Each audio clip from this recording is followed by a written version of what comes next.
Welcome back to West Texas View. Welcome back to the West Texas View. I'm Johnny Lou Avery, and my guests today are Shauna Cloyd and Kelly Beatty, and they are midwives in the Permian Basin area. They own the Motherly Services, and they have another midwife on their staff. And of course, one of the things we're going to be getting into is how you partner with all of the other medical services like laboratories and so on. But going back to what we were talking about in the first segment, is how you began to feel that this was a natural way to do it, and it goes all the way back to Adam and Eve. And so tell us a little bit about the history, and how did we in America get so far away from this concept? Well, midwifery in the United States has always been a viable option. I think, you know, in the 20s when the economy was so bad, we got away from going to the hospitals. People were still using midwives. When the economy picked up again, we started going, and the war, we started going back into hospitals. It was the, it was kind of like having a Gucci purse. I went to the hospital to have my baby equals I have money. And so women, a lot of women, we lost the ability along the way to believe that we're equipped to give birth. You don't have to get off the elevator at the hospital and back up into an epidural and say, I'm here for a totally managed birth. And so that's one of the things that we've always encouraged is women to understand what all their options are. We don't necessarily think our way is the only way or our way is the best way. It's women knowing all of their options and about how to give birth. And so in our culture, you know, like I said, women have gotten away from the natural birth, the natural using home remedies. And so the status of midwifery, specifically in Texas, we went through a long period where we were just, you signed a little document at the courthouse and you were documented. We went through a long process where we fought hard to get licensure and recognition in the medical community, and we still do. Insurance companies pay us. We now have labs that recognize that we are a qualified provider. We're licensed by the state of Texas. So it's almost like being an accredited school or something. Yes.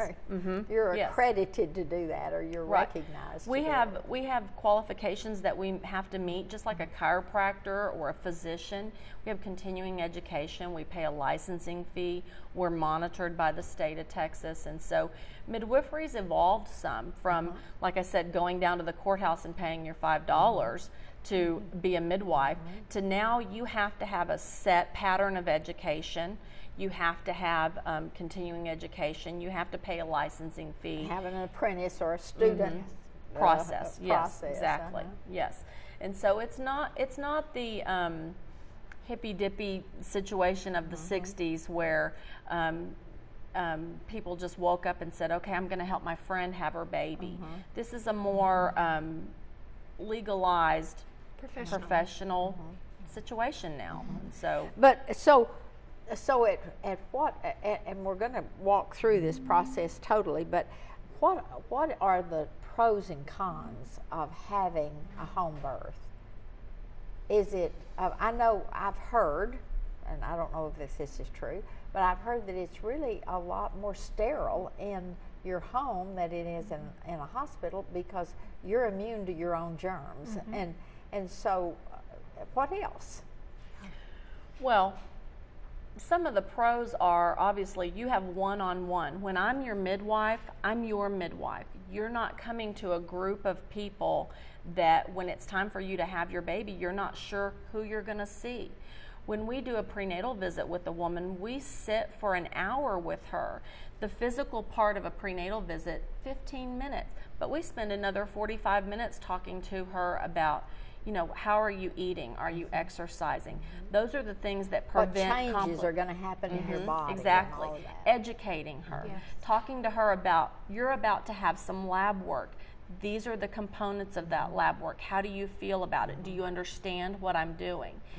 erasing fears. A lot of women have fear about birth. They're afraid it's going to hurt. They're afraid, you know, what if they are too loud?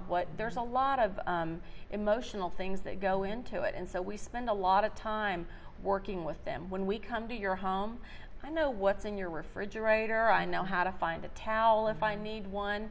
So it's much, much more personal.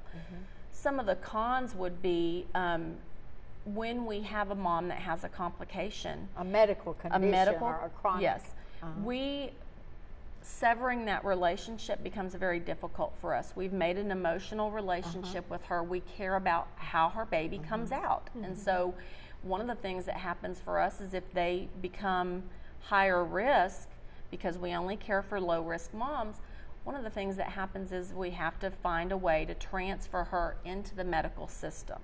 And so that over the years has become easier for Shauna and I. We've got physicians that we work with, Midland Medical Center, Odessa hospitals. They're very willing now. They know that using the birth center or using a midwife for a home birth, they understand that that's a woman's choice and it's not to be frowned upon anymore. So they're very willing to work with us. So if a woman has a complication and we recognize that, we know that the end result is a healthy mom and baby. It's not about how or what building the baby came out in. That doesn't matter. And it seems to me that one of the very big advantages is that you are in familiar surroundings and have control of your surroundings. Absolutely. Rather than have to be in somebody else's routine and have to wait for this and this and this to happen. And that looks like it would be a lot. But also I'm interested in the bonding with the baby. Does the birth mother hold the baby more at the very beginning, or what are the... She's the only person that holds the baby for about the first hour and a half. The best place for that baby to be is right here. There's no better place. Not only for the bonding, but there's a lot of research that says medically, when that baby's there, certain hormones are released in the mother, certain hormones are released in the baby. A gentle birth equals a gentle, peaceful baby. Babies that are snatched and grabbed and flopped over here and flopped over there don't do as well. They struggle to breathe. They struggle emotionally with nursing later on. It creates problems. So when that baby comes out, there's no one interfering in that process unless it's medically necessary. If a baby's got an issue, then yes, we'll move him over here. He's not very far from his mommy. So. We're going to have to take another break. We're going to be back in just a minute, and we're going to continue this conversation, and then we're going to ask them to come back next week, and we're going to introduce two birth mothers that have had their babies at home or are about to have another baby at home. So we'll see you in just a second. Stay tuned. West Texas View will be right back.